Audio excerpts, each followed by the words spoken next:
let's start the second session tonight. I've been looking forward to this conversation for a long time as well. Ever since we have started sessions, this has certainly been one of the goals, was to kind of kick off what we hope is a series of conversations around climate, sustainability, infrastructure, kind of all the topics that we're here to talk about tonight.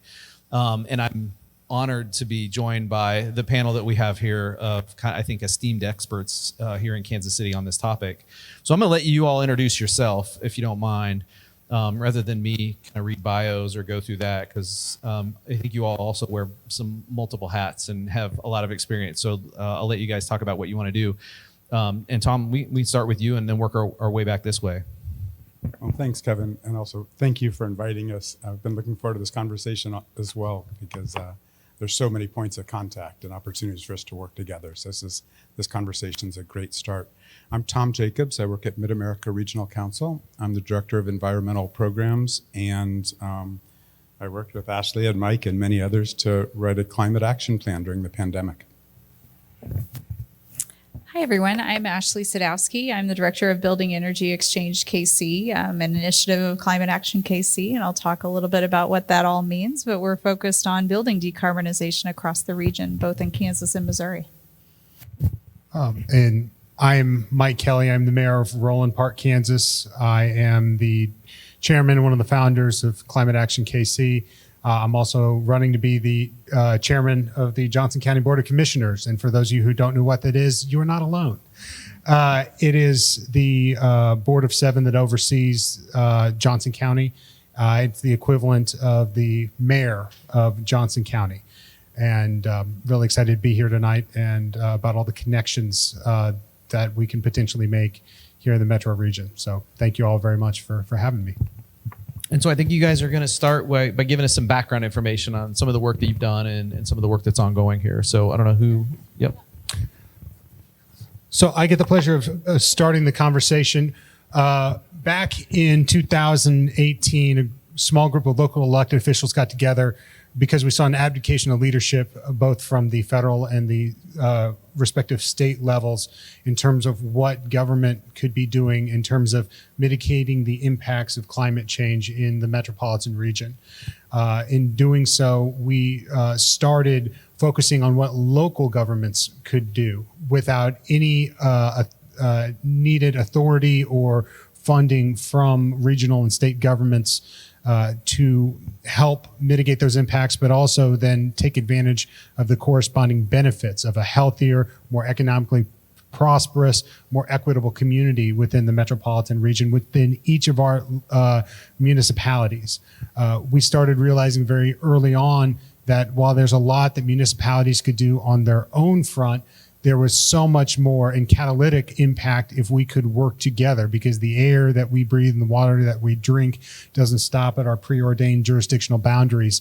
And so there was opportunities for expedition, but also economies of scale if we were to work together. And so with that, we started Climate Action KC.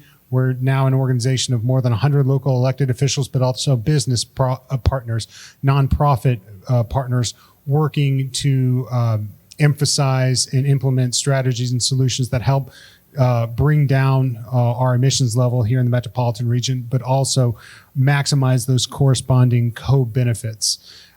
In doing so, we've worked with not only a lot of the municipalities here in town, but primarily organizations like the Mid-America Regional Council, and then through the partnership with the International Urban Cooperation Initiative of the European Union, we're able to draft, and we are now starting to implement the region's first region-wide climate action plan, which includes not only an emissions inventory, but a climate risk and vulnerability assessment. As well, and then it's a non-binding framework of 70 plus different strategies that we can take right now that have proof of concept. The biggest proof of concept that we've been implementing thus far is the Building Energy Exchange, for which Ashley is going to talk a lot about, and we're so pleased to have somebody with her expertise leading that initiative. But now we've formed a climate steering committee of experts throughout multiple sectors to help guide the implementation of this plan, which eventually will help us reach a goal that Kansas City collectively set through this regional climate action plan of a net zero Kansas City by 2050. So with that, I'm going to pass it along to Tom to talk a little bit more in detail about this climate action plan. Fantastic. So the development of this plan was just a fascinating experience. We say that we had over 1,000 people involved in the formulation of the ideas here. And there's incredible energy around Kansas City to make our community healthier, more prosperous, more resilient, more adaptable, more green. And the plan encapsulates, as Mike said, just a raft of strategies that are organized in maybe 7 or 10, depending how you count, areas, from transportation to building of energy efficiency to renewable energy, urban food systems, urban greening, workforce development and innovation, waste management and circular economies. And the whole idea of this plan was wrapped around, I'll say, 2 central pillars. The first is high levels of collaboration, right? So we can't achieve the kind of goals that we set to be a net zero community unless we've got all corners of the community pulling together. And so we're looking for opportunities to create or expand upon or take advantage of existing partnerships in the community that help us achieve very broad goals about, how do we become a more resilient place. And the second piece of it has to do with social equity. If there was one comment that we heard more than any other in the writing of this plan is, we know that not all people in our community are going to experience the impacts of climate change in the same way.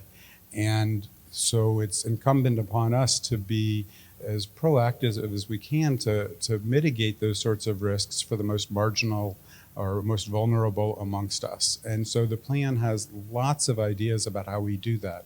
We might, we were talking just beforehand with Kevin about some of the ways we might do that. There are zip codes in our metro area where folks spend 15% of their disposable income to turn the lights on for energy, right?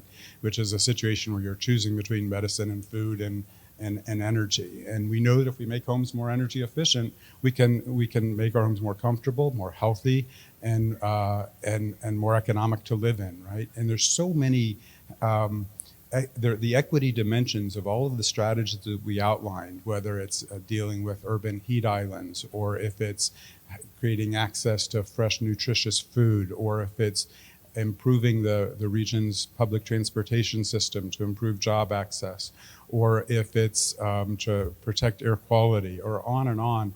There's opportunities to protect public health and create climate-friendly solutions while making all parts of our community more resilient and really proactive and integrated kinds of ways.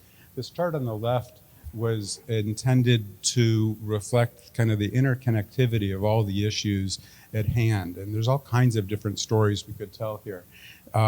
So picking the example of compost, for example, right, we know that as a region, we throw away about 150,000 tons of food waste every year into area landfills.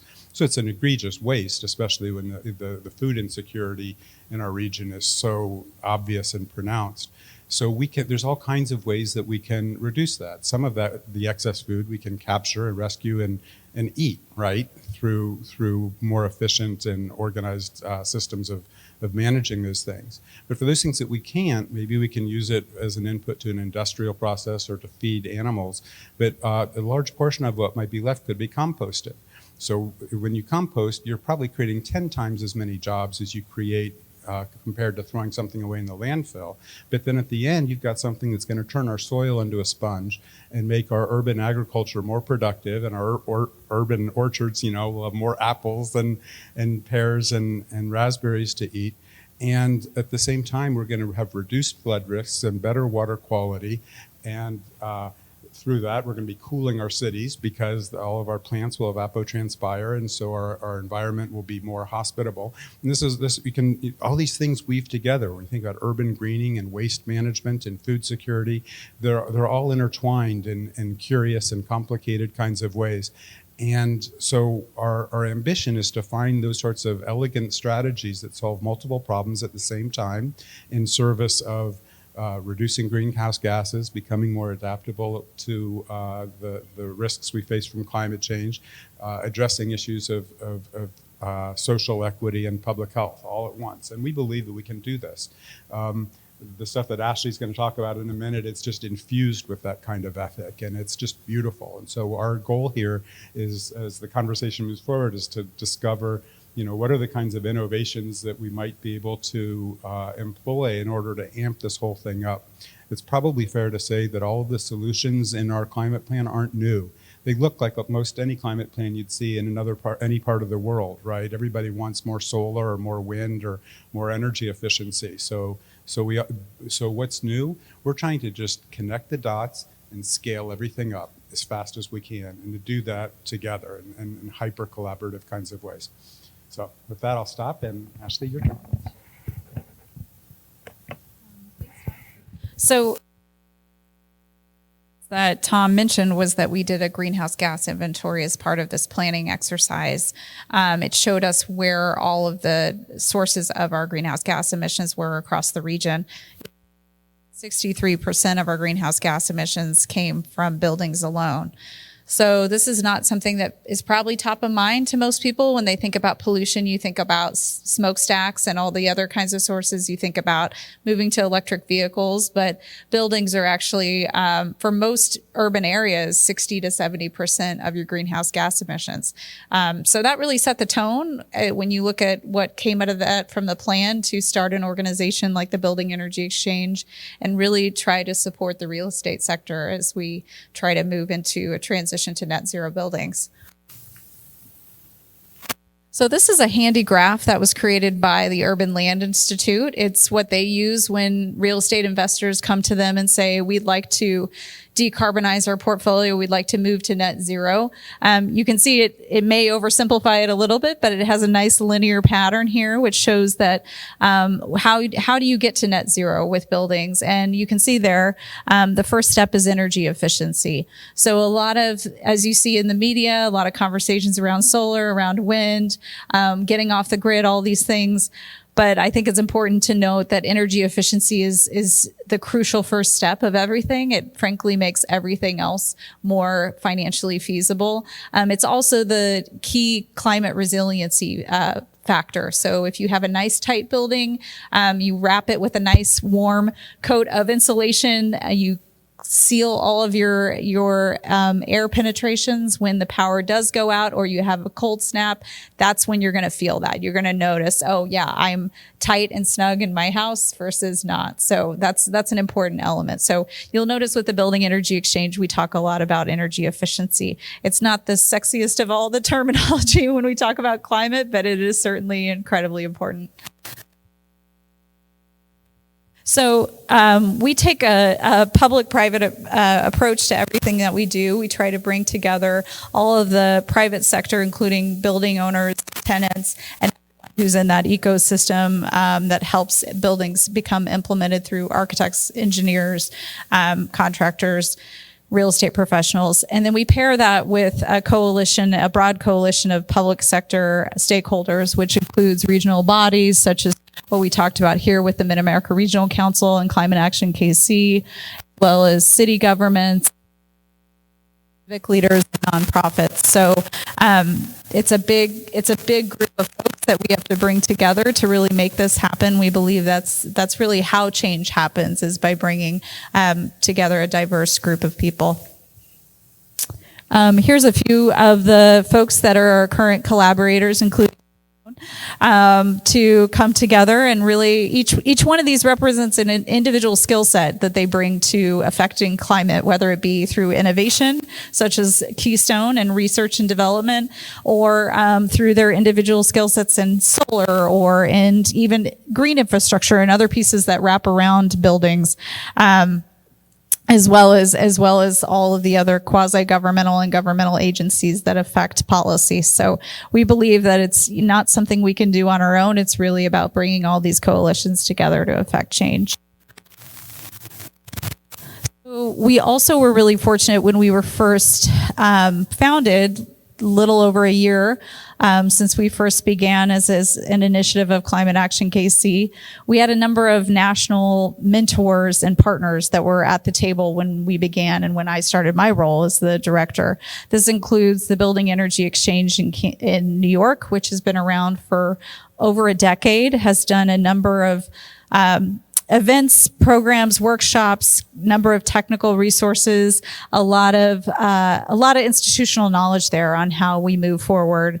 They are a strong partner of ours. They bring a lot of technical resources that can be curated to our market as well. We also started at the same time as the Building Energy Exchange in St. Louis. So it's a great peer-to-peer relationship between their office in St. Louis and ours, working across the state of Missouri and figuring out how we can build power in that. We also work with NRDC, IMT, Institute for Market Transformation in DC, ULI Greenprint Center that does a lot of work in net zero real estate. We work with NYSEC and Elevate in Chicago. So a lot of different organizations across the country who frankly have been in this work for decades and are really bringing that sort of knowledge to our to Kansas City and to our region.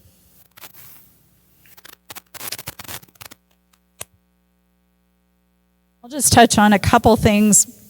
We have a few initiatives where this is a diagram of our building decarbonization ecosystem, which is very vast and requires a lot of different moving parts, including educating building owners and everyone in that chain of stakeholders and implementers, to workforce development, to technical assistance, to financing tools. I'm going to touch on just 3 initiatives that we do that start to plant a seed, to go with the metaphor, start to plant a seed in building this ecosystem.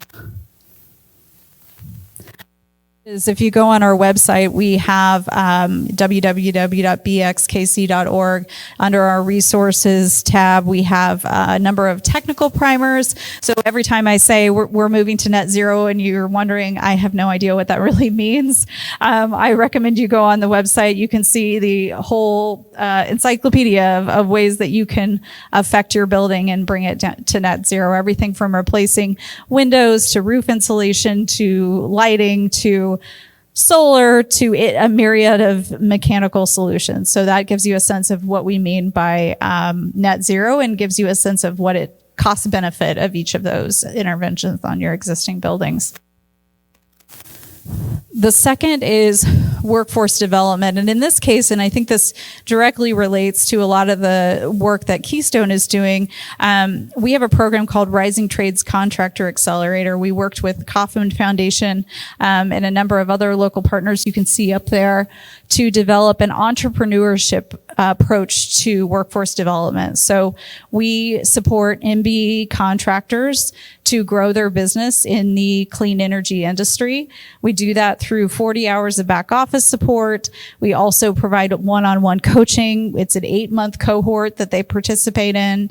And we also provide them a clean energy growth plan, which basically takes their existing scope of work that they've been doing for years and pairs it with whatever we think is a complementary scope of work for moving into the clean energy industry and give them the resources and the tools to get them there. So it's a pretty robust program. Like I said, it's 8 months. Over that, there's a lot of one-on-one attention. We have networking, we have workshops, really with the hope that they walk away with their business being in better financial health, better able to manage their risk, better able to understand how they can grow their business in general, but also how to grow it in a way that's going to be sustainable financially and environmentally.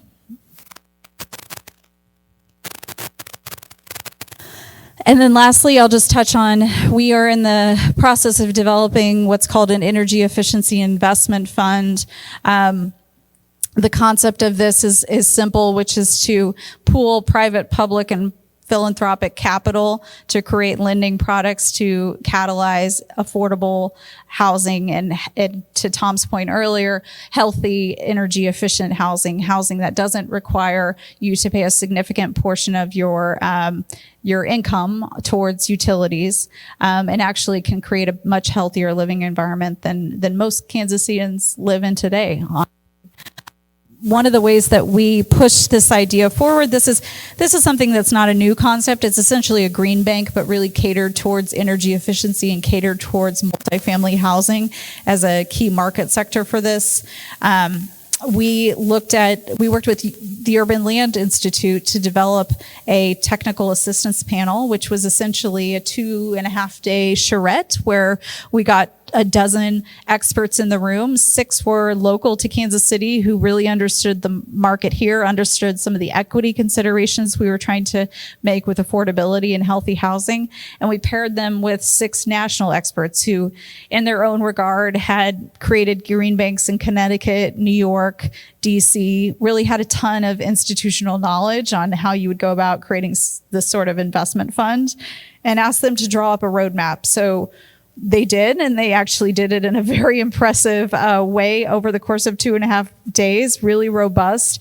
They also followed it up with a full report that came out in June describing exactly how we would go about this. So we're working with the city of Kansas City, Missouri right now on that fund, with the hope that we can start to catalyze that with a lot of the new federal funding we're seeing become available and philanthropic funding that's becoming interested in energy efficiency retrofits.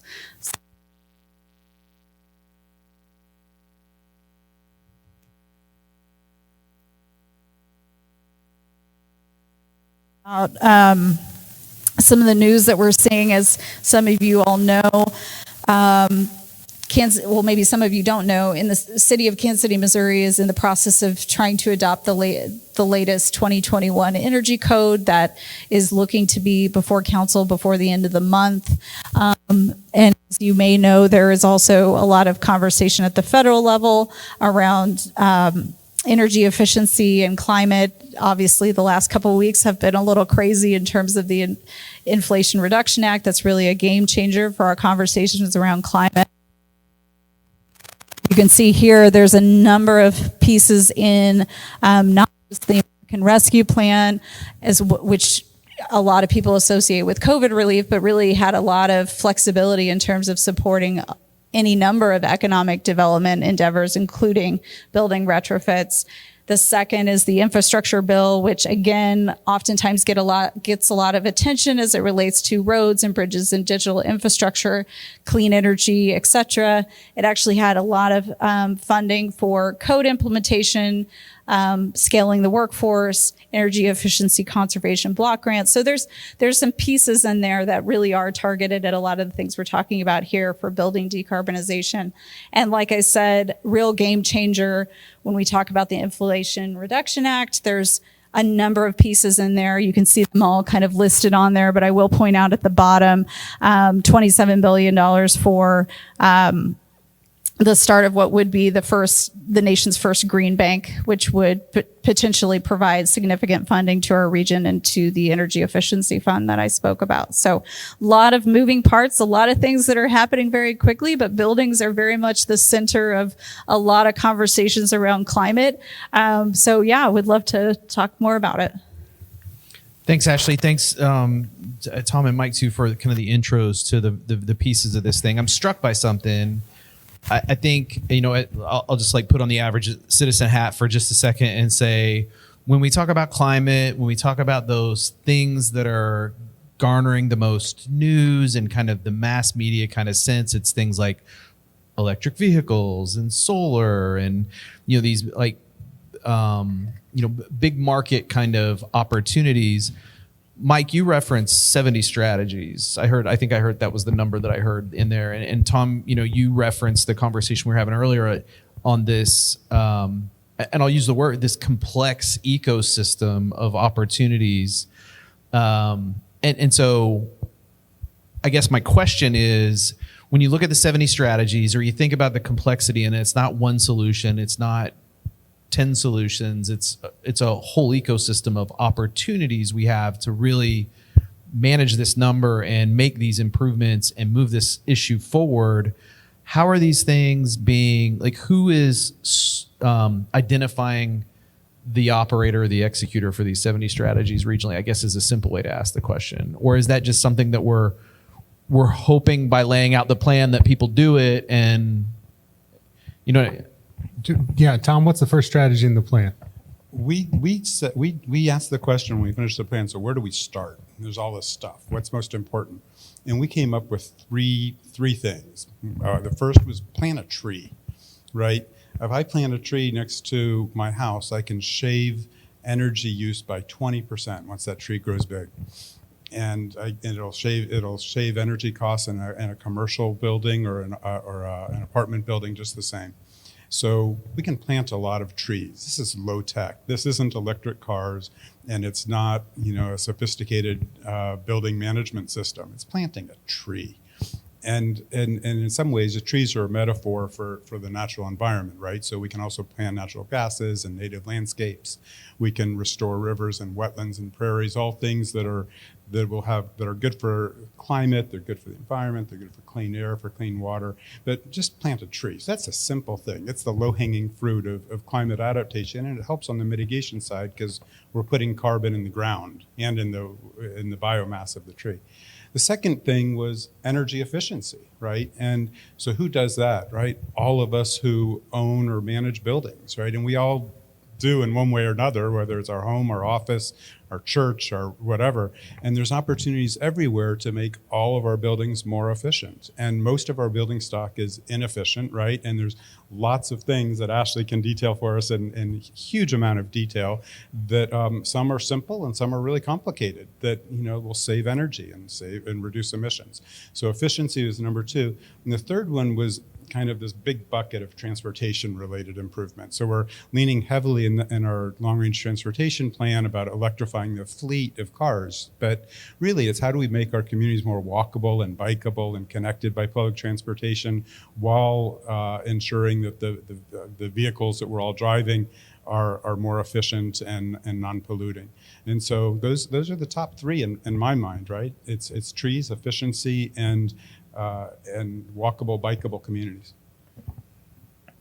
Sure.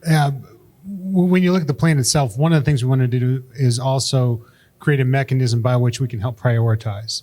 And so we received quite a few applications from various sectors throughout the metropolitan region, various lived experiences, various zip codes throughout the metropolitan region to put together a climate steering committee that would help guide the implementation of the plan, find efficiencies where we can, leverage federal dollars or state dollars or private dollars, and find ways where we can maximize the utility of the metropolitan region to get to these goals.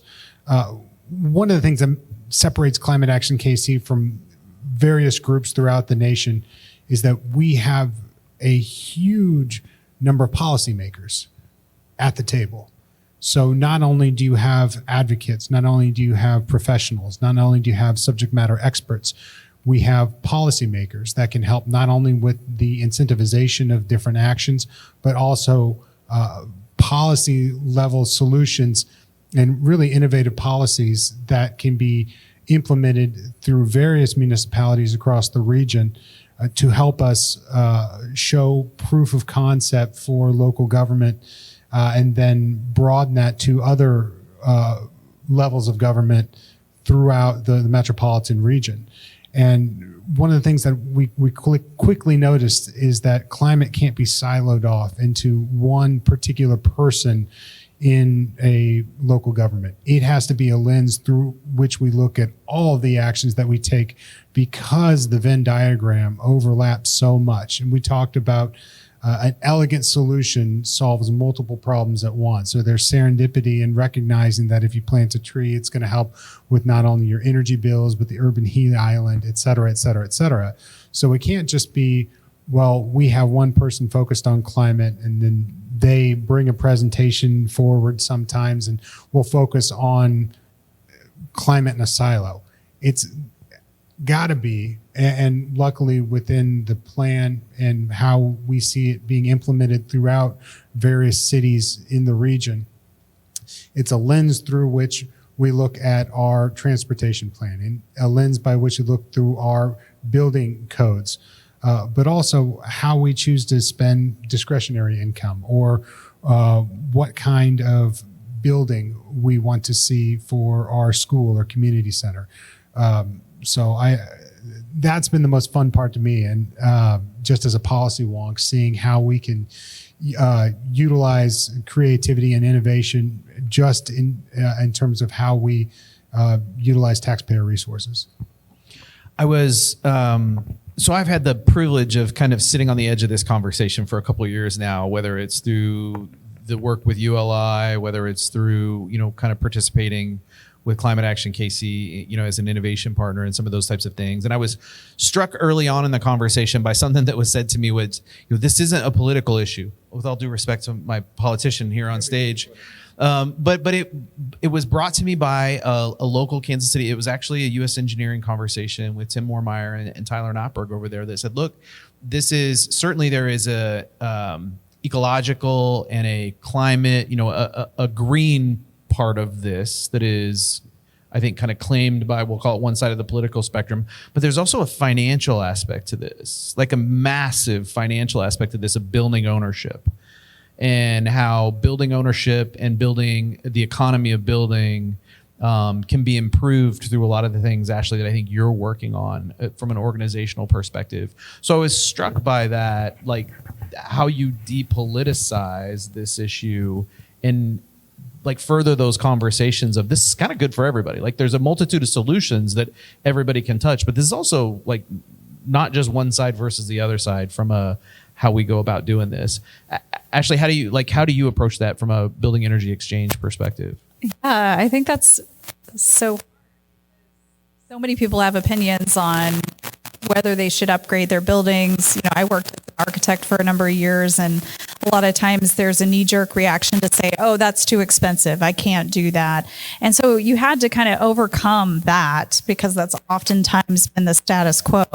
But one of the things that I've become really passionate about last year was energy efficiency financing, which is such a funny thing, but it really is sort of a game changer in how people view net zero building. And it really what it means is that a lot of the capital markets are moving towards a pattern of investment in which they understand how to underwrite the savings from energy efficiency, which seems like such a simple concept in theory, but it's just, and it has been around for some time, but to the level that it's been around and really hit the mainstream, and particularly in underserved markets like our region, we just haven't seen a lot of bankers raising their hands saying, yeah, we want to do a passive house standard or a net zero building or something like that. And we understand that you can save 80 to 90% of your cost of energy. And in that, we can finance and underwrite against that.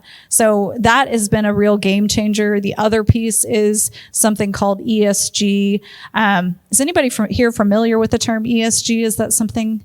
Yeah. So ESG is environmental, social, and governance principles, which is kind of the new normal for how investors are making their decisions. Obviously, the traditional monetary reasons still apply, but we are seeing more and more that these more holistic goals around greenhouse gas emissions, pollution, labor standards, diversity of your leadership, transparency of your practices, all of these things, corporate social responsibility, more and more are playing into the value of your company, of your asset, et cetera. And so that is really sort of changing the conversation, I think, in a lot of ways to go beyond politics.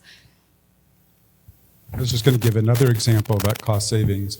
I've been heavily involved in the world of green infrastructure and water resource management. So back in about 2010, the city of Kansas City entered into a consent decree with EPA and the Department of Justice and the Missouri Department of Natural Resources to deal with combined sewer overflows. And the amount for that plan at that time was $4.5 billion. That plan today is estimated to be $2.5 billion. Why? It's because they're using more green, ecological design principles to manage water instead of the traditional engineering approaches to building giant underground cisterns and tanks. $2 billion of savings, and that it has profound impacts on all parts of the community in a number of different ways. It's a real deal. I'm going to defer to our resident architecture expert here, but I believe somebody from Johnson Controls told me that 80% of the cost of the building is in its operation. Only 20% is actually in the cost of upfront construction. So if you're going to look at the delta where you can save money in the long run over 20, 30, 50, 100-year life cycle of the building, it's in its operation, making it more efficient. And money speaks to everybody. If you look at even some of the most conservative parts of the metropolitan region, they've been taking advantage of a lot of these practices for a long time. And some elected officials have been very specific not to call them climate related, lest they get a knee-jerk reaction from others from the politicization of climate and energy efficiency. And so they've just been doing good things for their own sake for a long period of time. And specifically trying not to talk about the ecological impact of just good things for their own sake.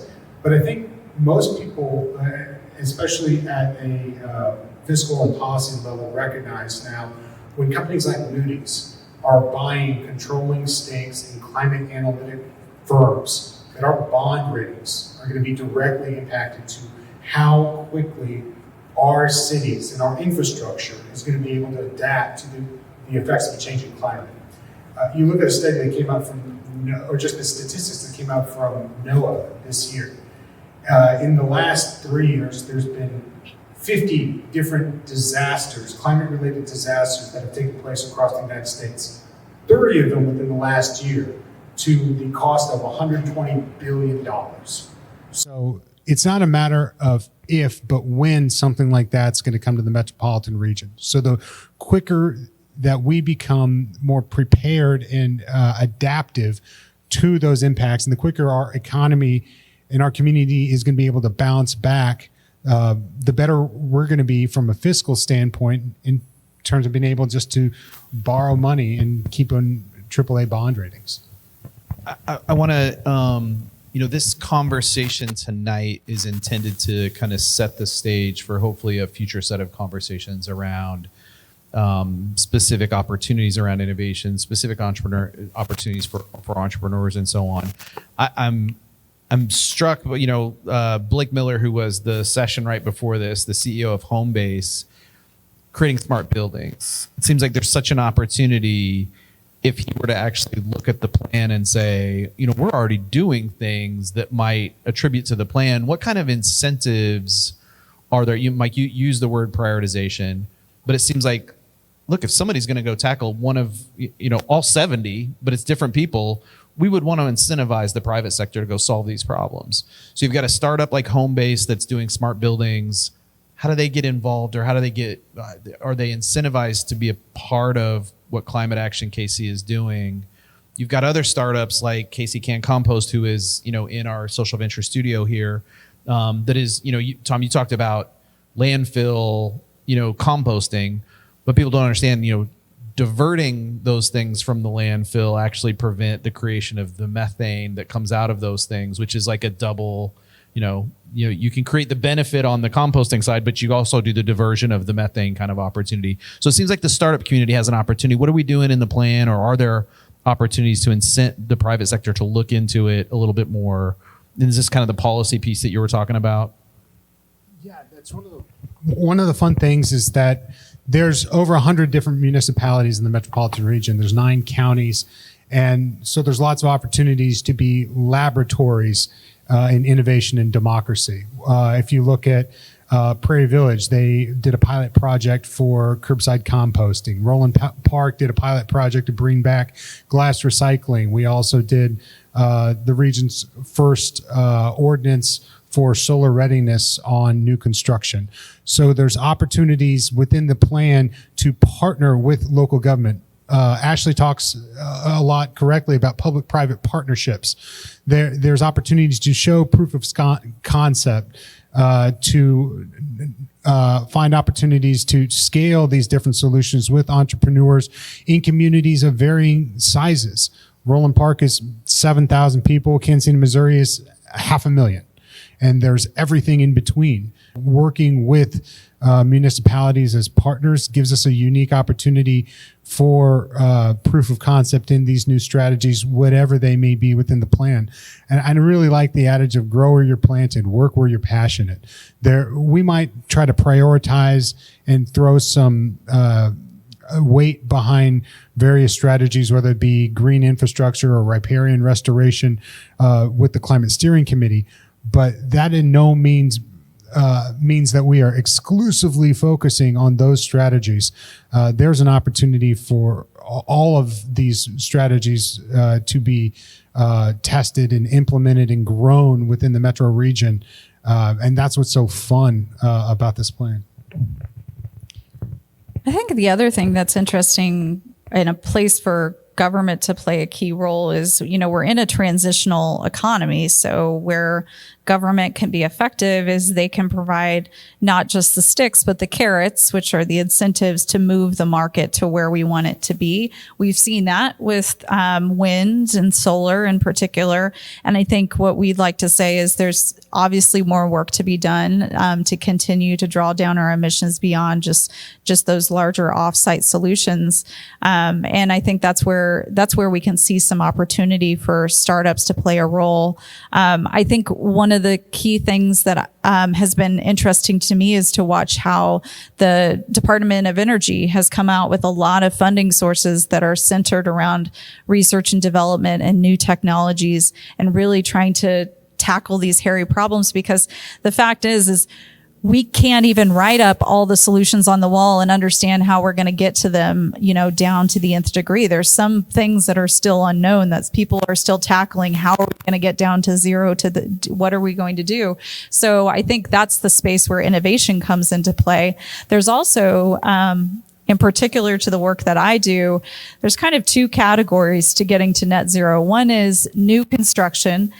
Honestly, fairly easy to do. The technology is there. We also have a lot of offsite connections to renewables. It's a fairly straightforward model as long as you can get the financing in place. Where we struggle is the special challenge of going back to all of our existing buildings and digging in the walls, putting new insulation in, putting new windows, tearing out the roof and trying to put new insulation in the roof. These are all really challenging things to do. And they can be really, you talk about how you're going to change your mechanical system, but you have to upgrade your electrical system. There's so many pieces to it in the retrofit market that can be extremely challenging. And the simpler that a startup or a technology company could make that process, the better. I think there's been a couple cool examples that I've seen. Like I said, we're really connected to some folks that are on the coast. So there's some folks that are working on, for example, different solutions to apply some kind of film or some kind of material on the outside of glass. You think of skyscrapers when you think of larger cities. They're looking for solutions like that because you have an entire skyscraper that is outdated, and we think about, okay, well, yes, we could take all those panes of glass down and painstakingly take them to a landfill. But we could also think about, what is the new technology that just makes this facade more efficient without having to remove all of that material and put it in the waste stream. So that it's a challenging piece, and it's also a space for innovation. I was going to come at this from a little bit different angle. Sometimes I think about dealing with climate. There's large, dramatic, actionable projects that we can undertake, right? Building wind farms or transforming whole buildings, right? These are huge challenges.